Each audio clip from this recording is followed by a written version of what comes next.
So I just wanted to share an observation I had today. I had my little niece with me, and we have a little chair for her that locks her in when she eats and watches TV. She's only a little over 1 year old. And after a while, I let her out the chair and let her be free so she can run, play, be a kid.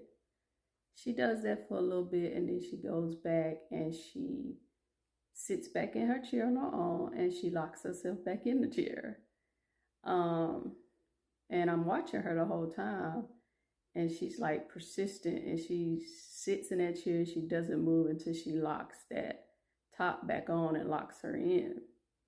And then after she realizes what she's done, and she's like, "Oh, I locked myself back in," she looks at me to free her again.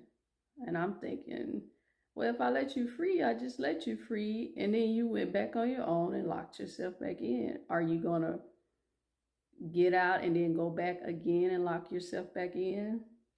So as I'm watching her and I sitting there looking at this whole thing, and I just started thinking about, our relationship with God and with Christ. He's came, he's brought salvation, he's brought liberty and freedom to us.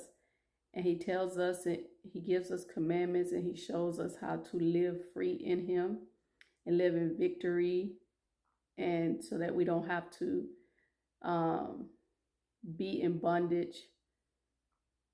And Jesus came and he set the captives free, and he took the keys of hell, and he's overcome hell and death, right?